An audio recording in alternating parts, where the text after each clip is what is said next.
Don't hurt him, he's my mate. The alien warrior woman shields her human man.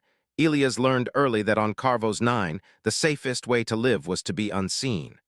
The planet was a red and black world, scarred by ancient wars and newer ones that never truly ended. Jagged stone plains stretched under a heavy sky, and massive alien structures rose like broken teeth from the ground. Carvos 9 was not a home. It was a testing ground. Warrior clans from across the sector came here to prove strength, loyalty, and dominance. Humans were not warriors here. They were tolerated helpers, mechanics, engineers, translators, fragile beings from a soft world allowed to exist only because their skills were useful. Elias knew this well. He was thin, quiet, and careful. His brown hair was always tied back, his clothes stained with oil and dust from long hours maintaining generators and shield towers. He never looked warriors in the eyes for too long. He never spoke unless spoken to. He never ran unless ordered. And most importantly, he never got involved. That rule had kept him alive for 3 cycles. On the day everything changed, Elias was repairing a power relay near the edge of the proving grounds. The air shook with distant impacts as alien warriors clashed in ritual combat. Massive figures moved across the plain, armored bodies colliding with enough force to crack stone. Their weapons glowed with energy that could tear a human apart in seconds. Elias focused on the relay, his hands steady even as the ground trembled. If the power failed during the trials, punishment would be swift, not death perhaps, but something worse. He worked fast, checking connections, sealing exposed cables. Then the sky screamed. A sharp, unnatural sound cut through the roar of combat. Elias froze. His training told him to hide, to get low and stay out of sight. But his eyes lifted on instinct. Dropships, not clan-marked, not ceremonial, real attack craft. The first explosion hit the far end of the field. Alien bodies were thrown into the air like broken dolls. The ground split open, fire and debris raining down. Shouts of confusion and rage echoed across the plain as warriors turned from ritual combat to real war.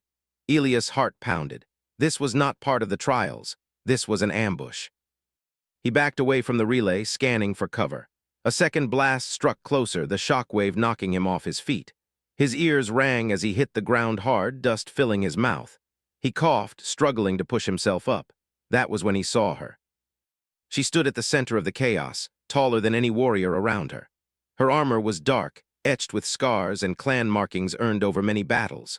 Curved horns swept back from her head, and her eyes burned a deep gold beneath a heavy brow.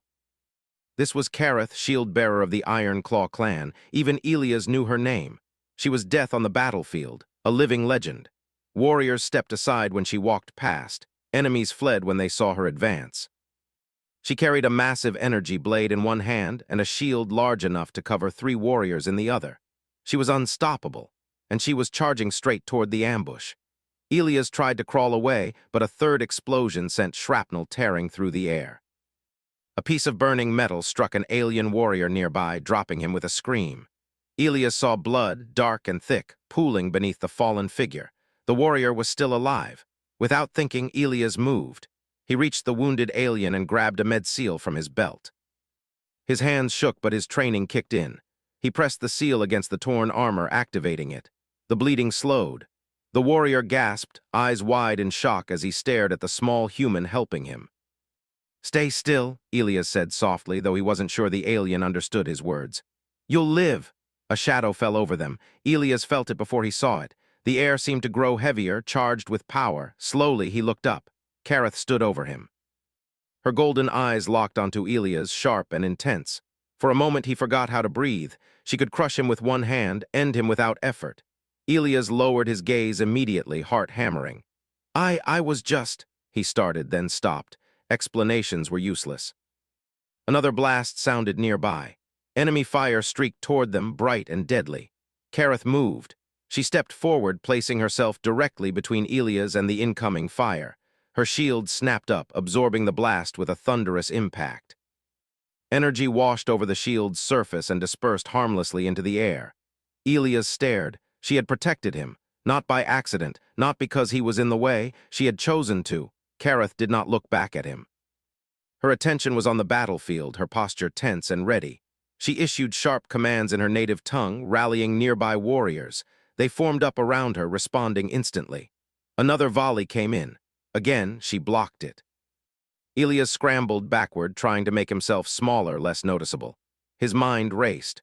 Why would she do that? He was nothing. A human.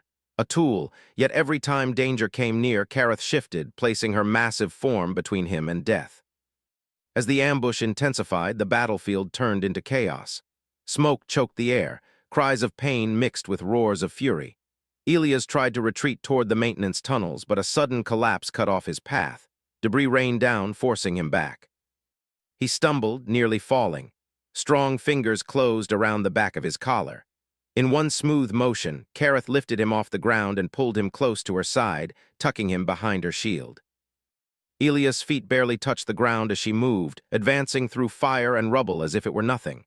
"Stay," she growled, her voice deep and resonant. The word was simple, translated automatically by his implant. Elias nodded frantically. "Yes, yes."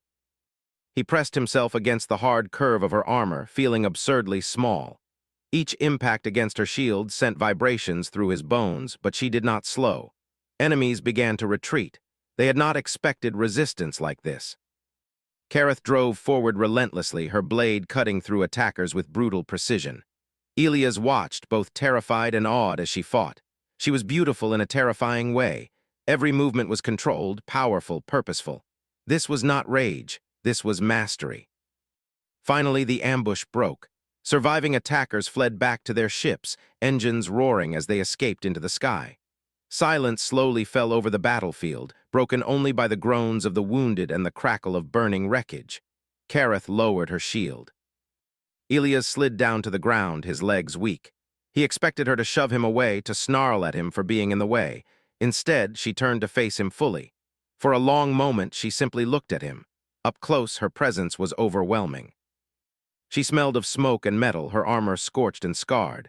One side of her face bore a fresh cut, dark blood slowly trailing down her cheek. She did not seem to notice.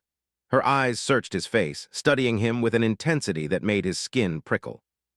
"You are injured?" she asked. Elias blinked. I don't think so." She scanned him anyway, her gaze sharp and thorough. Only when she seemed satisfied did her posture relax slightly. "You aided a fallen warrior," she said. It was not a question. "Yes," Elias replied. "He would have died if I didn't." Ed's jaw tightened. Around them, other warriors watched in stunned silence. A few murmured quietly. Humans were not supposed to do that. They were supposed to run. "Why?" she asked. Elias hesitated. The honest answer felt too simple, too foolish. "Because he needed help," he said finally. Something shifted in her expression. A flicker of something Elias could not name passed through her eyes. Surprise, perhaps, or recognition. Before he could say anything else, heavy footsteps approached. Clan elders and commanders gathered nearby, their attention fixed on the human standing beside Kareth. Murmurs grew louder. Accusations followed. The human interfered. He disrupted the trial. He should be punished. Elias' stomach dropped. He knew this moment would come. He bowed his head, bracing himself. Kareth stepped forward. She placed herself between Elias and the others, her massive form blocking him completely. Her shield slammed into the ground with a resonant clang. "No," she said. The single word carried authority that silenced the crowd. "He is under my protection," Kareth continued, her voice calm but deadly. "None will touch him." Gasps rippled through the warriors. Elias' eyes widened. His breath caught in his chest. Under her protection? Kareth did not look back at him, but her presence was solid and unyielding, like a wall against the storm. For the first time since arriving on Carvo's 9, Elias felt something unfamiliar. He felt safe. And somewhere deep within Kareth, an ancient bond stirred, one she did not yet understand, but one that would soon shake the clans, the stars, and the fate of both their species. The silence after Kareth's words was heavier than the smoke still hanging over the battlefield. Warriors who had faced death without fear now stood frozen. Elders exchanged sharp looks. To place a human under protection was rare. To do so publicly in front of the clans was almost unheard of. Elias felt the weight of every stare on his back. His heart beat fast, not from the battle, but from fear of what would come next. Protection could be challenged, and on Carvo's 9, challenges were answered with blood. An elder stepped forward.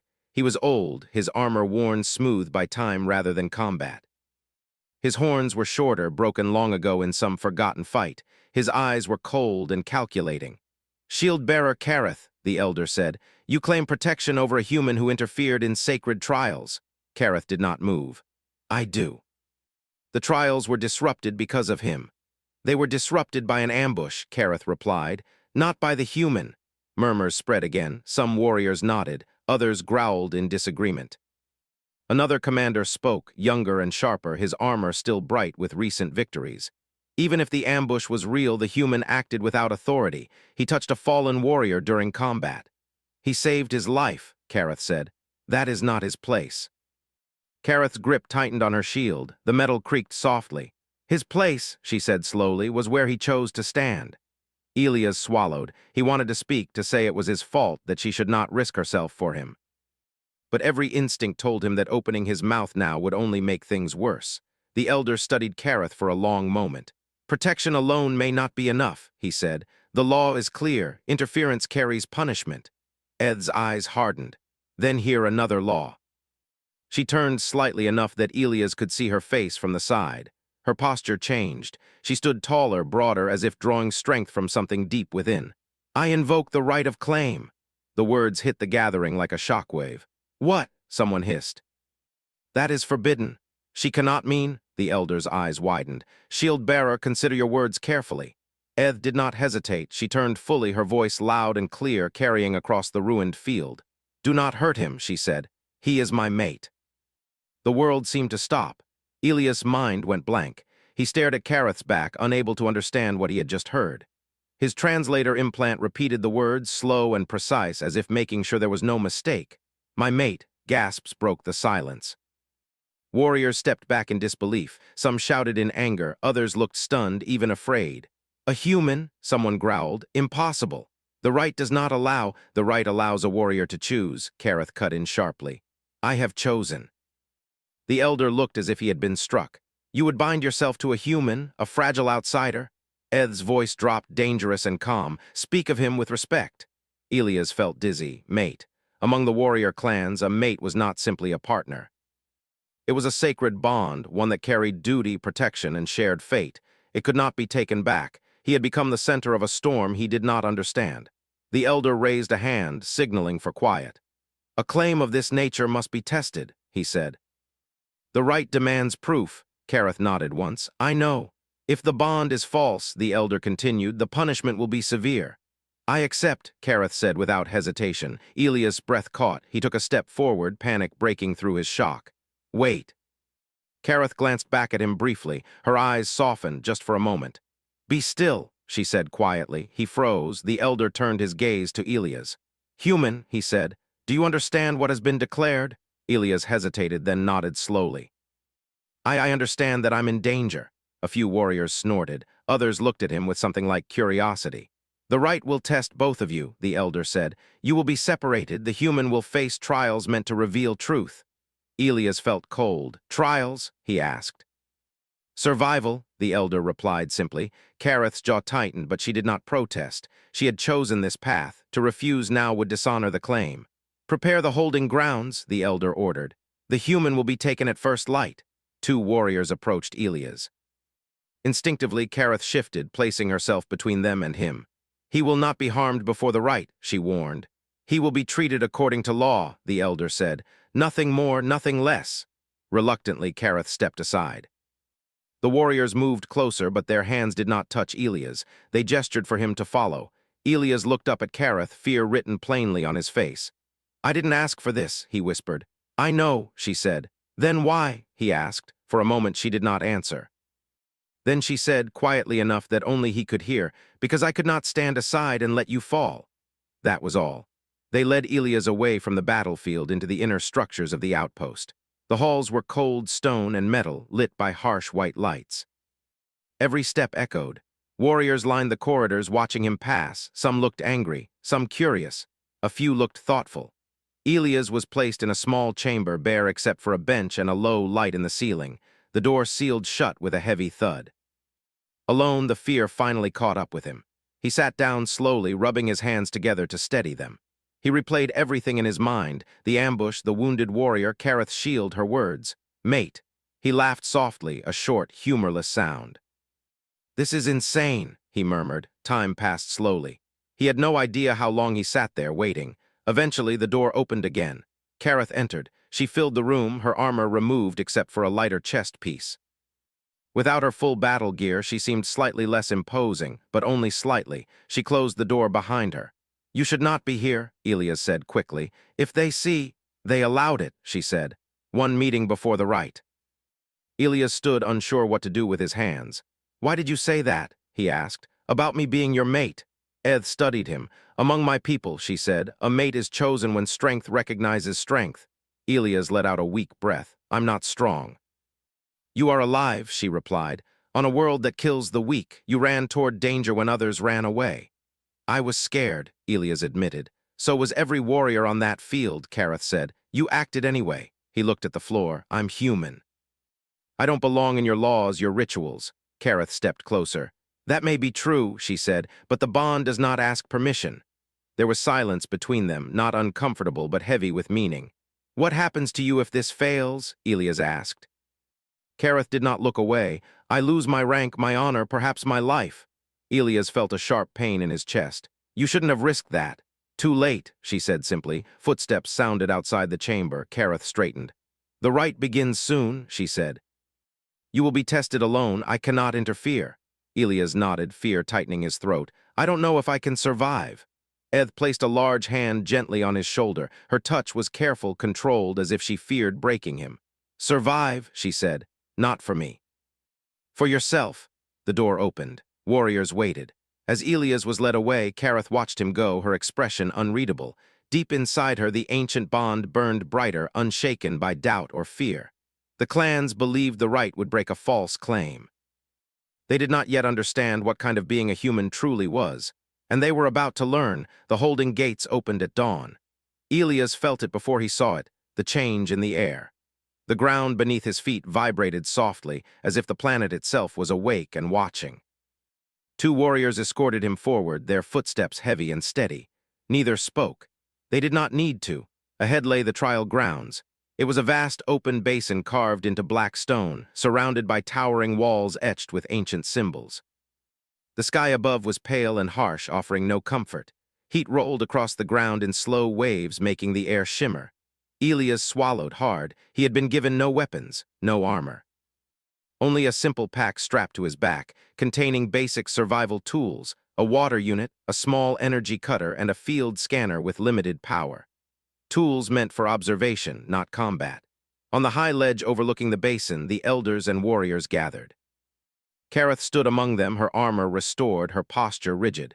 She did not look at Elias as he was led to the center of the basin, but every part of her attention was on him. The elder raised his staff. "The rite begins," he declared. "The human will face the path of endurance. He must cross the basin before nightfall. No aid, no interference." A low hum filled the air.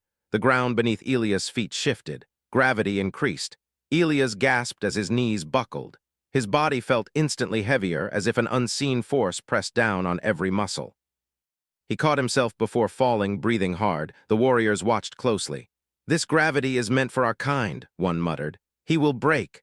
Eth's jaw tightened, but she remained silent. Elias forced himself upright. Each step felt like wading through deep water. His heart pounded, his lungs burning as he took slow, careful breaths. Panic rose, but he pushed it down. Move one step, then another. The basin stretched far ahead, broken by jagged rocks, deep cracks, and rising heat vents that spat bursts of scorching air without warning. Within minutes, sweat soaked his clothes. His muscles trembled under the strain. Still, he moved forward. Hours passed. The sun climbed higher and the heat intensified. Elias rationed his water carefully, taking small sips and sealing the unit tightly. He avoided the vents when he could, timing his movements between bursts. When he stumbled, he rested only long enough to breathe, then forced himself back up. From the ledge above, some warriors began to shift uneasily. "He should be unconscious by now," one said.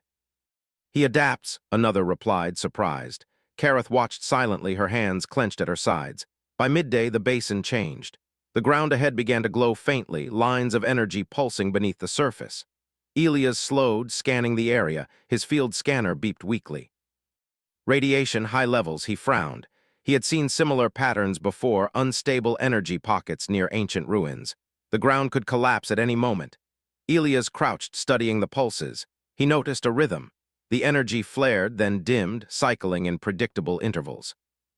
"I can work with this," he murmured. Timing his steps carefully, he moved when the energy was low, leaping across glowing cracks just as they flared behind him. Once his foot slipped, heat licking at his boot, but he caught himself and rolled forward, heart racing. Above, a murmur spread. "He studies the ground. He thinks. He survives by thinking," an elder said quietly. The next challenge came without warning. The ground ahead split open and something crawled out.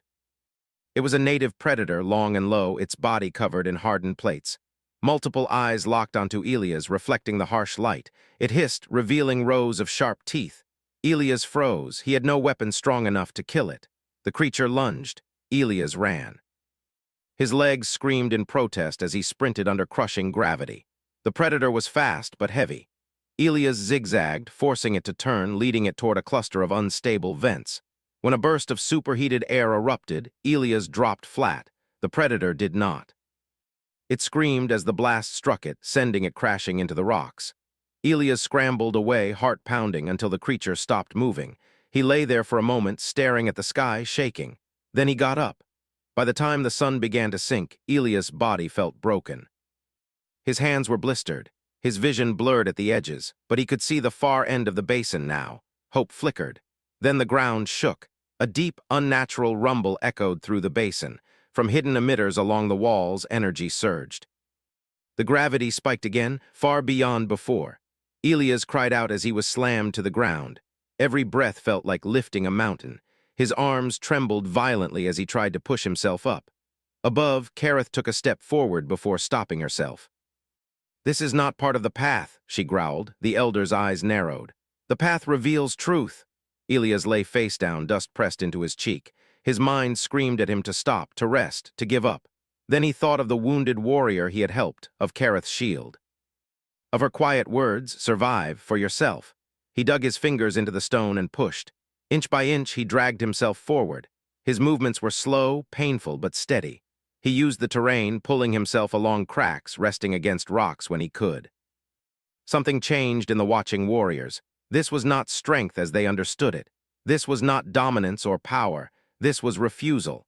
As darkness crept across the basin, Elias reached the final ridge. With a last surge of effort, he pulled himself over the edge and collapsed onto solid ground beyond the trial zone. The gravity eased. He lay there, gasping, his body trembling uncontrollably. A horn sounded. "The human has completed the path," the elder announced. Silence followed.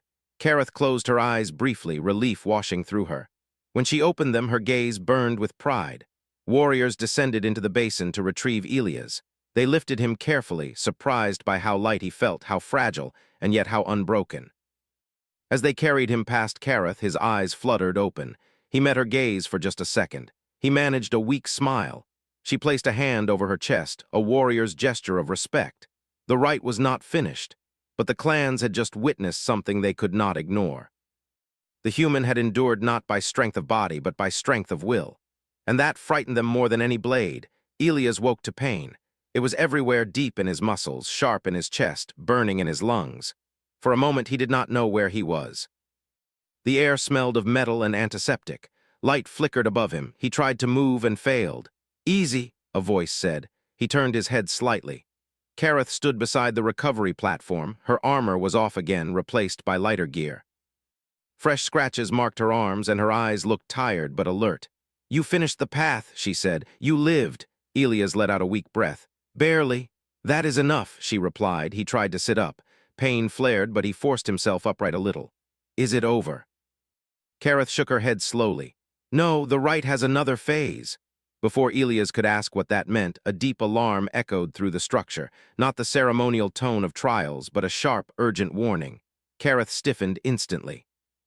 "That is not part of the rite," she said. The lights dimmed. The ground shook once hard enough to rattle the walls. Then came the sound of explosions.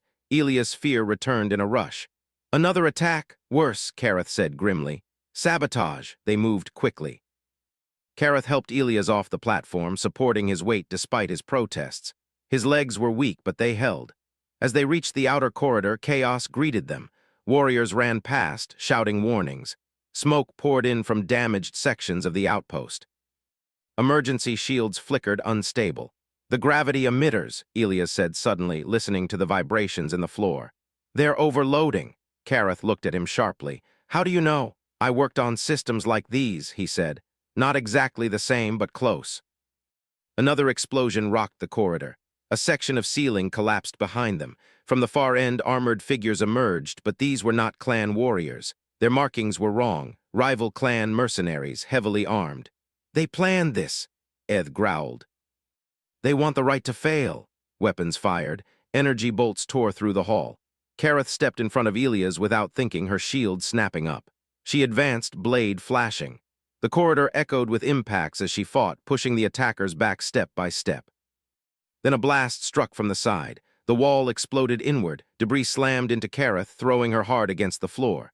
Kareth, Elias shouted. She tried to rise and failed. A twisted piece of metal pinned her leg. Dark blood spread beneath her armor.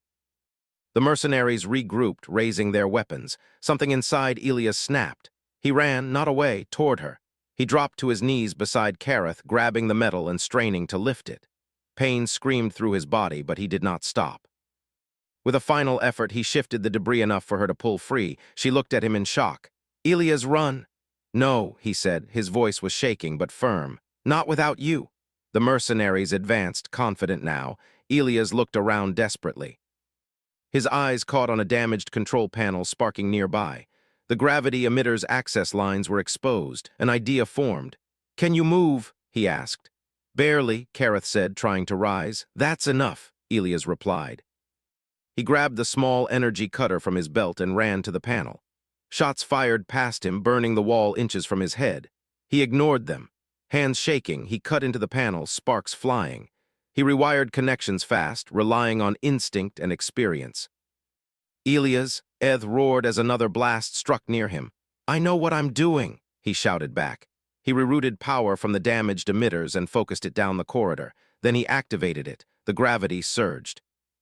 The mercenaries screamed as the force slammed them into the floor, pinning them flat. Their weapons clattered uselessly from their hands. Elias staggered as the gravity spike hit him too, but he braced himself against the wall, teeth clenched. Kareth stared in disbelief. You did this? She asked. He nodded weakly. Temporary. It'll overload soon. More enemies poured in from another corridor, but Elias was already moving again. He sprinted to a maintenance hatch, pried it open, and slammed his hand on the emergency shield control. A transparent barrier snapped into place, sealing off the hall and trapping the pinned attackers behind it. Silence fell, broken only by the hum of strained systems. Elias slid down the wall, exhausted. Kareth pushed herself to her feet, ignoring her injury. She crossed the distance to him in long strides and knelt. You stood, she said quietly. He looked up at her, confused. You would have done the same. She shook her head. No, I would have fought, you protected. Footsteps approached. Clan warriors arrived, weapons raised, then stopped when they saw the scene. Pinned enemies, disabled systems, a human kneeling beside a wounded shield bearer. The elder arrived last. His gaze moved from the trapped mercenaries to Kareth's injury, then to Elias. You interfered again, the elder said. Elias stood slowly, placing himself in front of Kareth without realizing it. His legs trembled, but he did not move aside. I stopped them, he said simply. They were going to kill her, and you... The elder studied him for a long time. Finally, he turned to the warriors. Secure the saboteurs, stabilize the systems. As orders were carried out, the elder faced Kareth once more. The rite was meant to test truth, he said. It has. Eth placed a hand on Elias' shoulder. He is my mate, she said again, her voice steady despite the pain.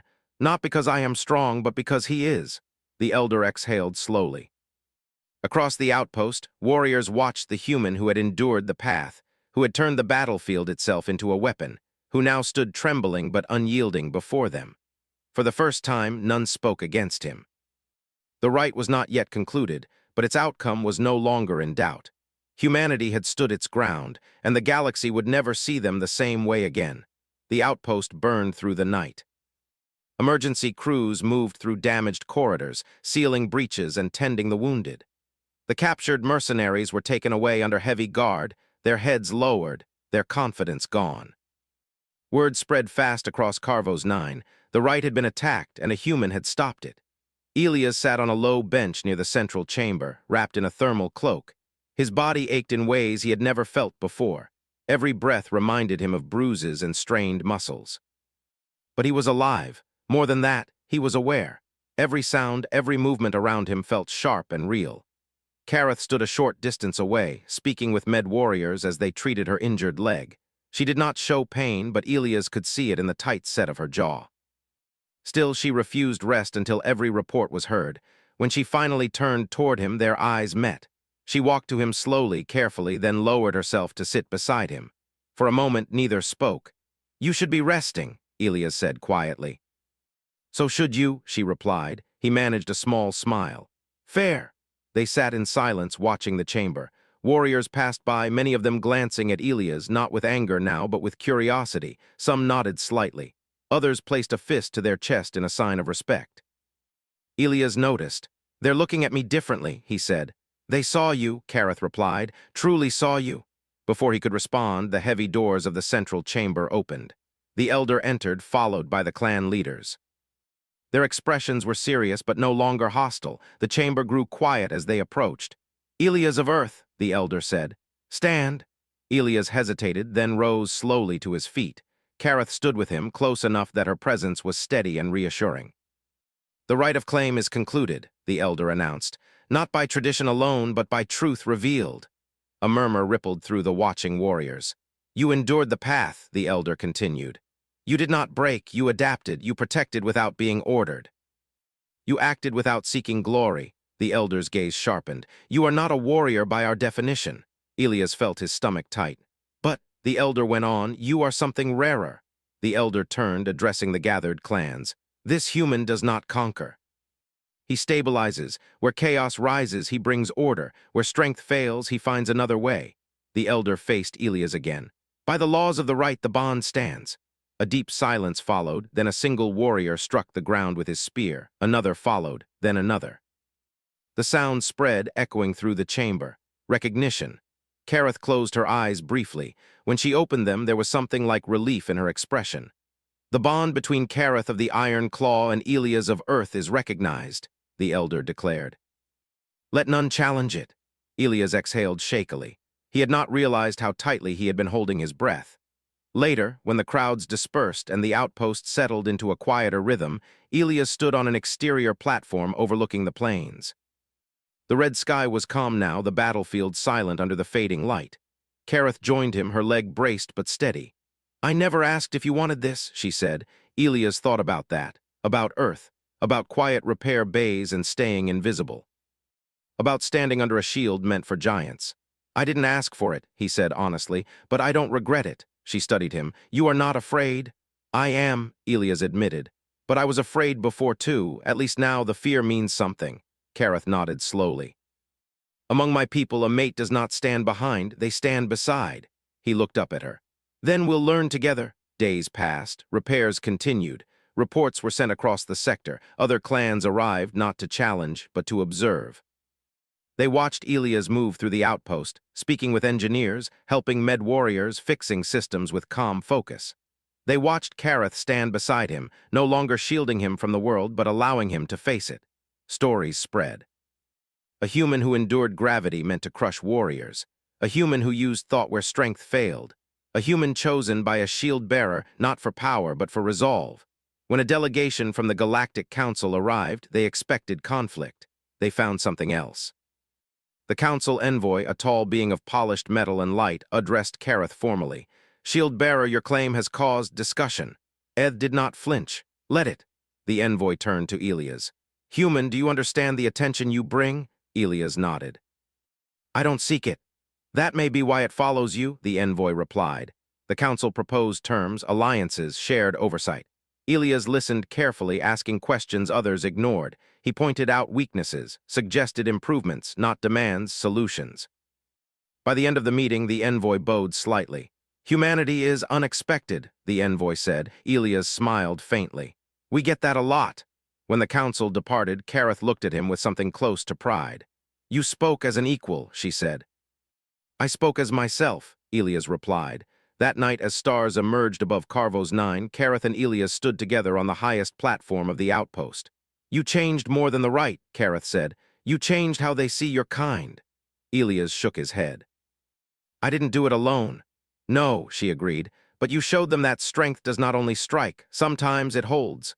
Below them, warriors trained, engineers worked. Life continued. Across the stars, messages spread. Humans were not the weakest species in the galaxy. They were the ones who endured.